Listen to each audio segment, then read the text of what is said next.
There were only 96 of these Mach 1 Twisters ever produced, and there were only 90 of these Twister Torinos made. Welcome back to No AC. My name's Bobby. Today we're going to be taking a look at these two beauties on either side of me, and we're also going to be digging into the history of the Twister Special. It's the 1-year anniversary of the channel, so tell the channel happy birthday and hit that subscribe button. Plus, it's what all the cool kids are doing lately, and you don't want anyone to think you're some sort of loser. What'd you just say? He's telling you the truth, man. It's all in your head.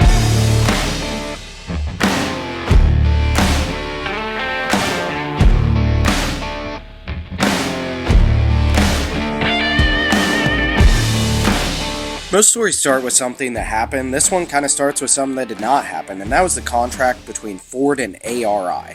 American Raceways Incorporated owned Michigan International Speedway and a few other tracks, and they were led by a man named Larry Lopatin. He had the speedway built in '67, and by '69, he wanted to place a special order of a series of high-powered, highly optioned Mustang convertibles and Mach 1s to use as both promotional and pace cars. But Ford caught wind of a pending bankruptcy, and they backed out of the contract immediately. And the Special Promotions Division quickly pivoted to District Sales Office 53, who had previously submitted a request for a territory special. The project turned into 96 Mach 1s, 90 Torinos, and somehow 2 Rancheros got thrown into the deal. The Dearborn plant was unable to accommodate all 96 428s, so half received the 351 Cleveland engines. Of the 48 that received the 428, half had a 4-speed manual gearbox. Although this example is missing a pedal, this is a one of only 24 car featuring the 428 Super Cobra Jet with a Dragpak option, giving it a 391 traction lock rear end. It also has power brakes with front discs and came equipped with a competition suspension package. It came optioned with bucket seats. It has the numbers matching C6 3-speed automatic transmission, the original 428 Super Cobra Jet engine, and this is the original body. All Twister Mach 1s came dressed in grabber orange and received the black side stripe, and not to mention the iconic Twister logo. The restoration took place back in the 80s, and it's been very well cared for ever since. Now we're going to look at the Torino next, which is an amazing piece of equipment, but make no mistake, the Mach 1 was the darling of the deal. But I felt I needed to prove this to you, so I ran a long-term, highly funded study that consisted of a phone, a tripod, and about 4 minutes of my time. I think the results are pretty telling.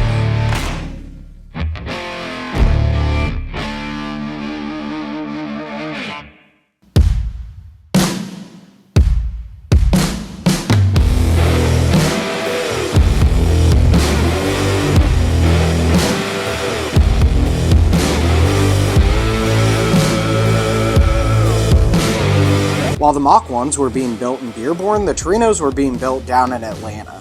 All were dressed in the same color, and interestingly, Ford named it Vermilion Red for the Twister cars, even though it is in fact the more commonly known Calypso Coral. As I mentioned in the beginning, there were only 90 of these built to begin with, but there are only 29 left on the Twister registry today. All 90 cars came equipped with a 429 cubic inch Cobra Jet engine, rated at 360 horsepower. Only 12 of the 90 received the Dragpak. Unlike the Mach 1, this is not a Dragpak car, however it is one of only 30 that received a 4-speed manual gearbox, and it's sending its power to a 350 traction lock rear end. The restoration took place in 2012. It too is a matching numbers car featuring all original sheet metal, and it wears its 5-spoke magnums very well. The 1970 Torino Cobras were one of the most underrated cars to leave its generation in my opinion, and this being a Twister car may make the most compelling argument as to why. Both cars have a Marty report, and you can see all Twister orders were received on September 30th, 1969. The Mach 1 production date is October 20th, while the Torino's production date is October 29th, but both were delivered on November 7th, 1969. Now, stick with me here, I'm going somewhere with this next part, and if you haven't yet, hit the like button for me.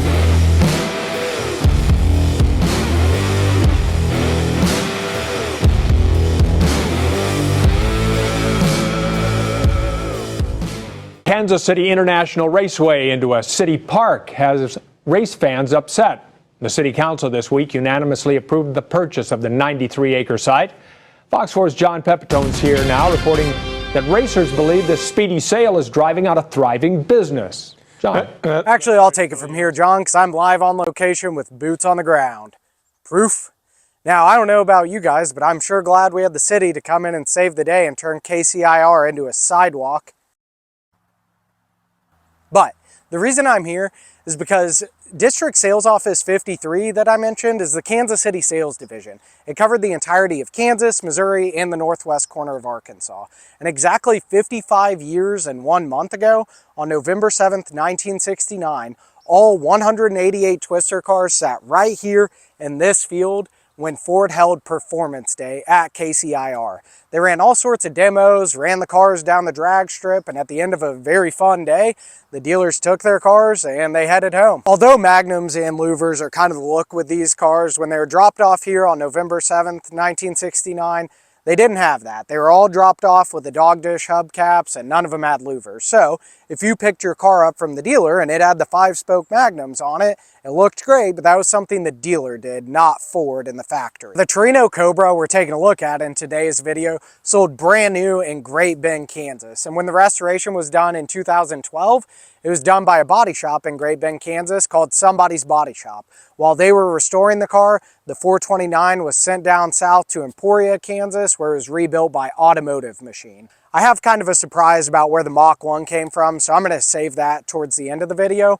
But let's go ahead and take you back to Mecum, Kansas City, where these cars are back home to be auctioned off. It's Saturday, December 7th. These cars have not ran yet, but you are going to get to see them sell in this video. Let me hear your prediction down in the comments. I'm sorry, but if you're planning on wanting to buy one of these cars, well, by the time you're watching this, it's probably This Mach 1 does have a reserve on it, so there's no guarantee it sells, but my personal prediction is it does sell, and I think it's going to bring north of $265,000. Twister Torino is running no reserve, so either way, it's guaranteed to sell. My prediction on this one, I think it's a 4-speed. It's not a Dragpak car, so you have the 350 rear end like I mentioned, but it's still a 1 of 30 car. I think it's going to bring $175,000 on the block.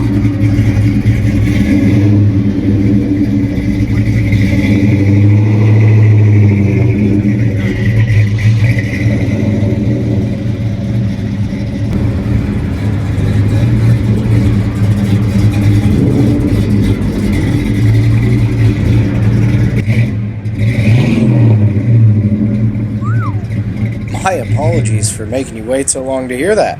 Let's listen to this as well, and then we'll head up to the block.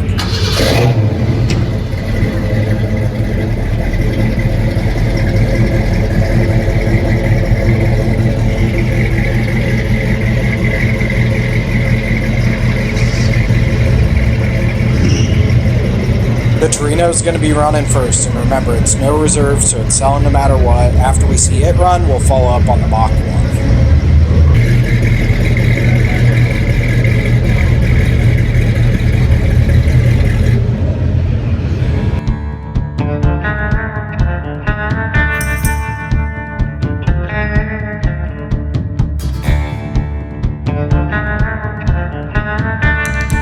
I'm hanging out back here trying to get a good shot at the Twisters coming through. This is Steve McQueen's 917 Porsche that's going to be selling at Kissimmee in January. Real quick, if you've never been to an auction, if you were up there around the block, you better not have any itchy ears or dry scalp, or you might accidentally be leaving here with your first muscle car.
$185,000. Yes, no. Up to the 180 bid. 185. Not a damn. Sold 180. Sold $180,000. Within $5,000, I'll give myself the win on that.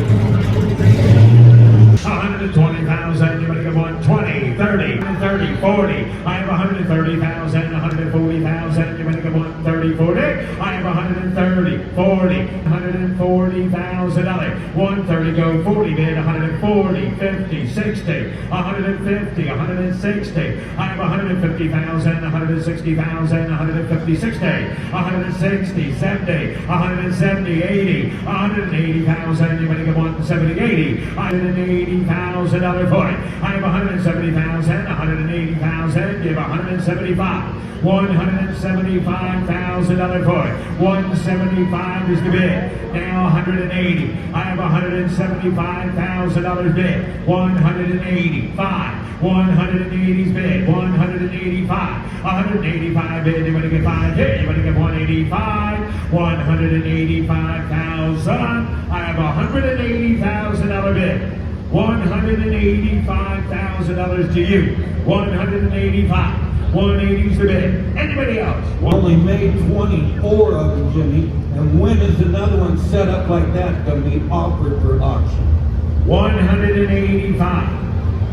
$185,000. Is there anybody here that would give 182,500? Last call. 182,500. Close the bid. $180,000. Close the bid. The bid goes on.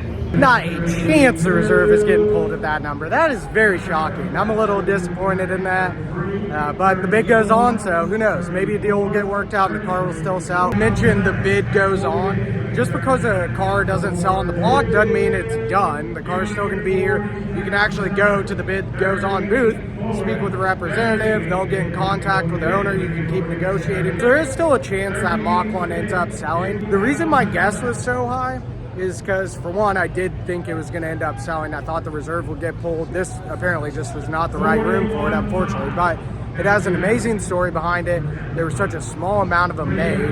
And we're back in Kansas City, where they're from originally. So I thought it was going to end up getting ran up higher than that. It's unfortunate it did not. But like I said, it might still end up selling through the bid goes on. Now, call me a big dumb idiot, but I grew up going to KCIR all through the mid-late 90s into the 2000s, and I grew up loving fastback Mustangs. My love for Torinos is somewhat new, but strong. But I never knew any of this. I only found it out about a month ago when I was looking through the Mecum listings for a good story to tell at Mecum, Kansas City this year. The coolest part, though, was the people I met. I met some amazing people on the Mecum marketing and social media teams. I got to meet the owner of the Mach 1, the gentleman who helped build it, and his son. But the coolest part of all of it, I got to meet a guy named Dick Greek.